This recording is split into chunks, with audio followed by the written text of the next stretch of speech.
Welcome to 9 Bob Note with Paul Isles-Rush and Ken Moss.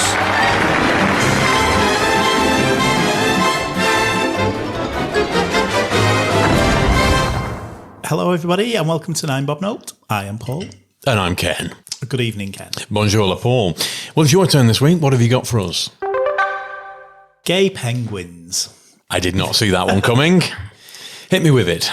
This is quite a lovely story. It's one of those that it gets brought out every now and again on both sides of the argument where people say that being gay is a lifestyle choice, isn't it? And then so we, as the gays, say, well, no, it's not because there are gay penguins.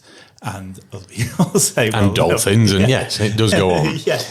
But this is a story. There are a couple of penguins in one of the zoos in New York called Roy and Silo. No, pass me by, I'm afraid. Yeah, and they were obviously two male penguins, and they just used to spend all their time together. And then what happened was one of the female penguins in the zoo laid an egg, but she was unable to look after it. Yeah, I don't know, whatever they do. And so the zoo had observed these two male penguins who kept picking up stones and putting them on, like they put them in between the feet. Yeah, they do. Yeah. And so they thought, well, let's try with this penguin egg. Let's give it to these two, to Roy and Silo, and they did. And the two penguins had a little baby penguin. And it's happened a few times since. There's a zoo in Edinburgh Zoo, I imagine, where it's been repeated, and they have same-sex male penguin couples who adopt abandoned eggs and bring them up. And I just thought it was nice, and I thought no doubt you will have something horrendous to say about it. No, the biggest surprise to me is that this is a surprise because penguins at the South Pole, they are the ones that look after the eggs. And penguins, they gather in huge clutches, enormous sort of a couple of mile across clusters of penguins in deepest, darkest winter. And they sort of... It's the males that they put the eggs underneath. They've got a sort of flange at the bottom of a penguin, and they put the eggs under that, and they sort of roll them around. Yeah, they have to keep them on top of the feet, so they don't touch the ice.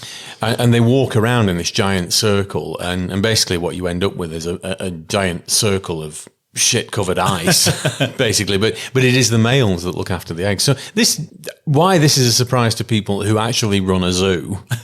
Or they thought that this was a novel and innovative idea. I don't know. But it doesn't. There's plenty of examples of homosexuality in the animal kingdom. Dolphins, certainly. I do seem to remember I had a customer years ago and she had two Akitas and they were brothers and they'd never had contact with a female dog. And now and then, they would be seen mounting each other. And the urge has got to go somewhere. And you can't just be suppressed. So it doesn't surprise me at all that animals are screaming benders as well. and have some sort of parental instinct. It doesn't surprise me. We just basically get everywhere. No. Yes, you're just taking over. I noticed when it was Poppy Day, there were gay poppies. You just have a day off campaigning. Stop it. It's dirty. I wonder if there are... Obviously, I haven't done any research into this apart from looking up Roy and Silo. I wonder if there's any lesbian animals. There must be. It can't just be males. I can't think of any examples, but having not seen an encyclopedic amount of David Attenborough's work. Because in the lion communities, the females sort of stick together and help each other out with raising the young, don't they? The man just does his thing, and then I'm off now. Bye. I'll see you in never. Yeah, but they're really just like gal pals rather than lesbians. Yeah. Are they the penguins?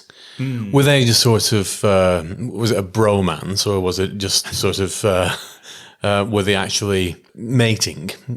Or do we not know? Yeah, I think it's said that they exhibited quite a lot of the behaviour because penguins mate for life. And I think in this case, one of them had a female mate who then died or disappeared or whatever. And they were exhibiting the same kind of behaviours that he was doing with the woman. He didn't say whether they were actually like mating, yeah. but, like doing everything together and possibly, to the extent that one of them would go away and then come back and make sure that the pebble's okay. As you say, But yeah, I don't know. But there's great vast swathes of evidence that animals fall in love. I mean, you see it. Well, I don't, because I just don't have any pets. But you see animals pining when either an owner dies or one of the animals that is around the house dies that they were close to. Or there was a case recently. And the BBC news page is becoming a very bizarre place, but it was about a woman who was a dolphin keeper. Right. And when one of the male dolphins got frustrated, shall we say, she would relieve the dolphin. And then everything, it would go back to normal and everything would be fine for however long a dolphin's fine for. So it wasn't anything untoward, but it was just a sort of, because strangely enough, in battery farms, one of the jobs is to relieve cockerels and things. It's a job. I couldn't. Yeah. Anyway, it's not. What put that on your CV? Cockerel masturbator.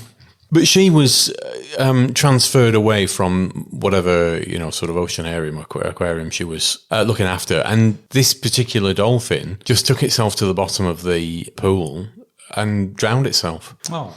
And I'm not saying that was love or any sort of whatever, but there must have been a bond there for this dolphin. Just its behaviour just changed completely when the keeper was taken away. Yeah, it's an emotional reaction. So a bizarre story, and certainly not one I expected to read on the BBC. But it was, as far as I'm concerned, there's plenty of evidence that there are emotions involved with animals. Spiders, obviously, they're 8-legged freaks that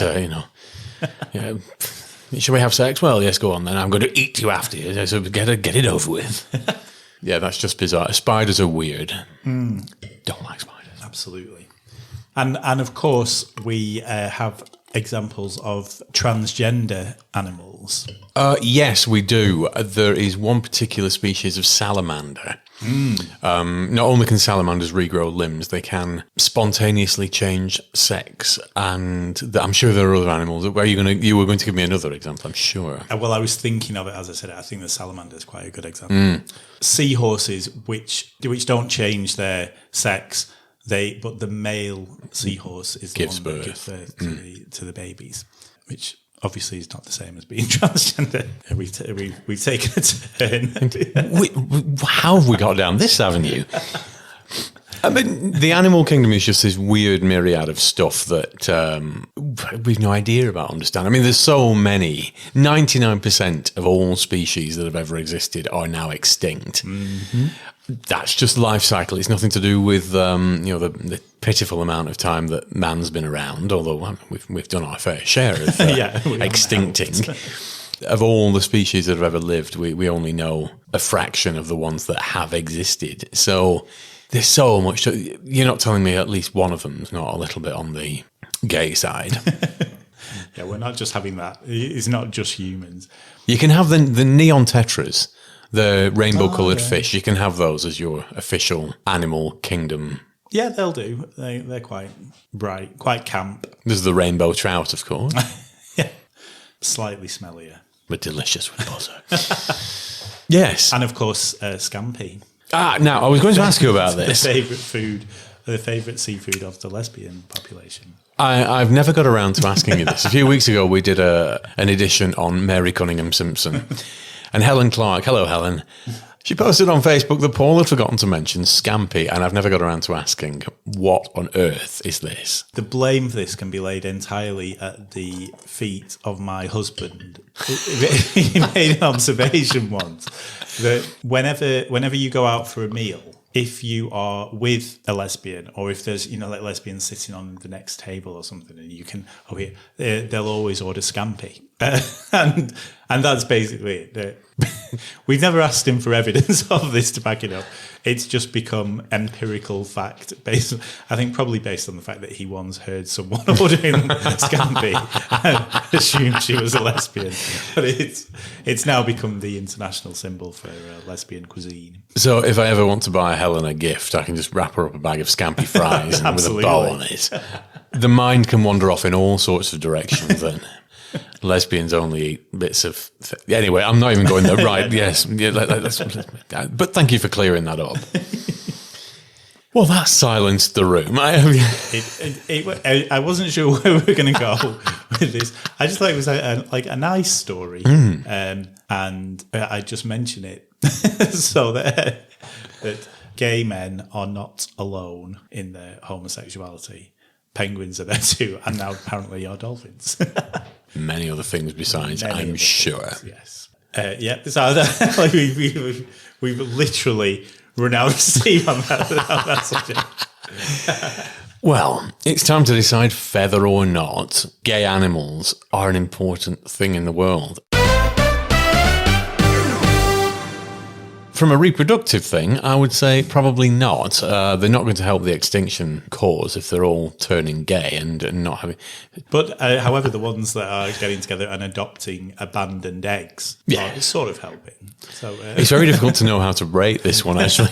Yeah. Obviously, I don't want to, eradicate gay animals, but as whether are they important? They're certainly interesting. Yeah, it's nice to know there are parallels. The gay animals have rights too. There's going to be marches soon.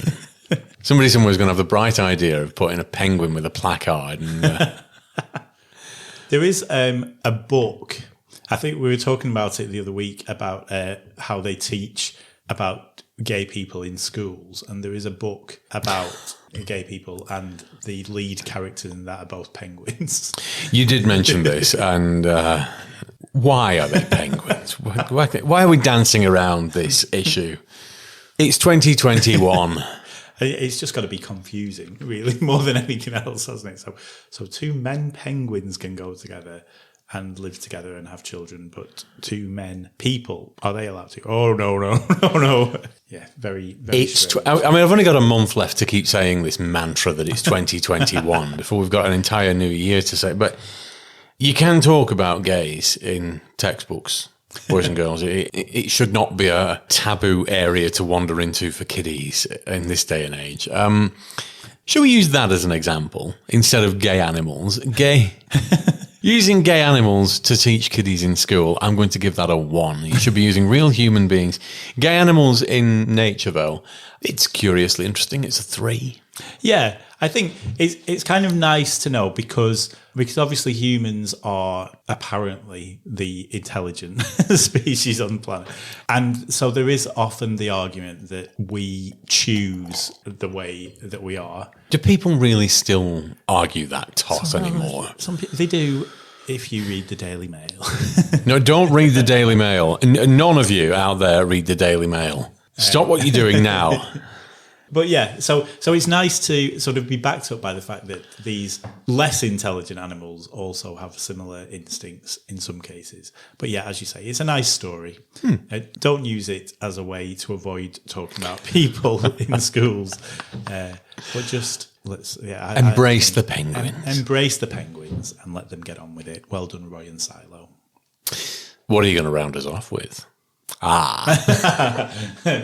I'm glad you've been noting down stuff as diligently as I have, because I've been frantically scribbling as well.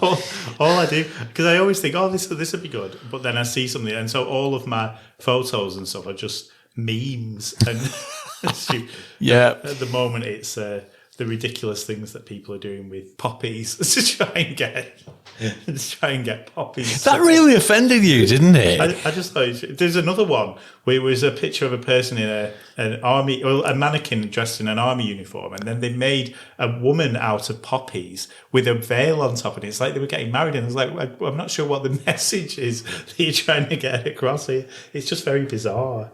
Anyway, well, I think this week, rather than list through a Netflix playlist of penguin films, we should have one of our irregular 9 Bob notable mentions. And this is one from a few weeks ago. I think you're familiar with a gentleman who is very high in both of our estimations, Russell T Davies. A television god, yes. The saviour of Doctor Who. Oh, hopefully. He recently accepted an award at the Attitude Magazine Awards, and I can't remember what was the award for. It was outstanding achievement. Lifetime achievement for being a gay. Yes, yeah, I think so.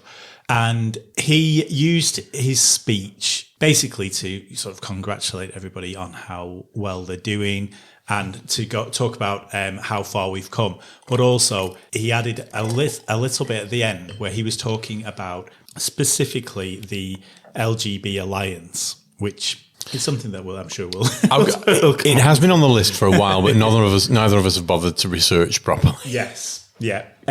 But what he was saying is that as a community, we're the LGBTQ, but the community is LGBT plus whoever else is part of it.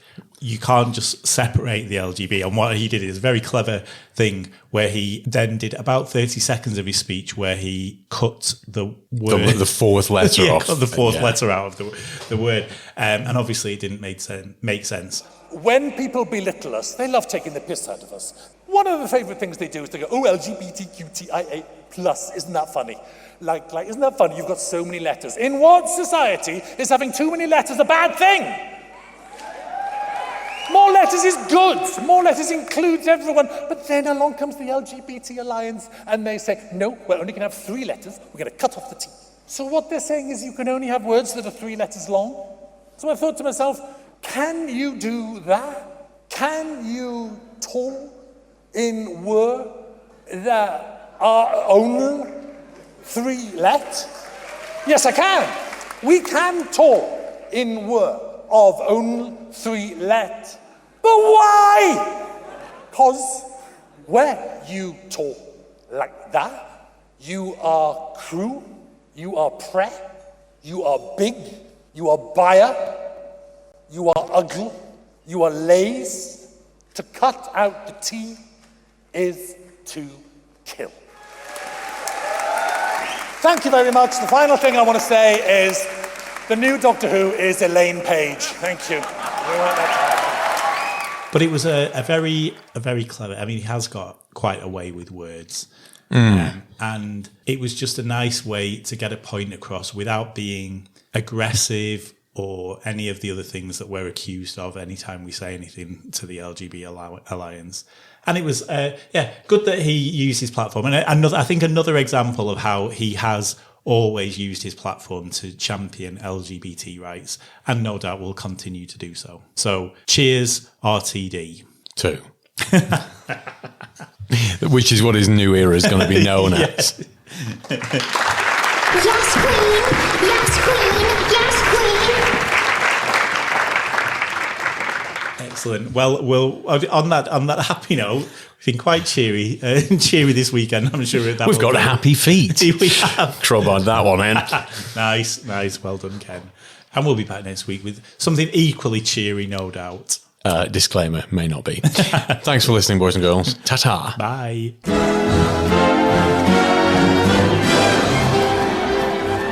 Nine Bob Note featured Paul Isles-Rush and Ken Moss. Title music was by Mark Scheiman, and the programme was produced by Maverick Productions.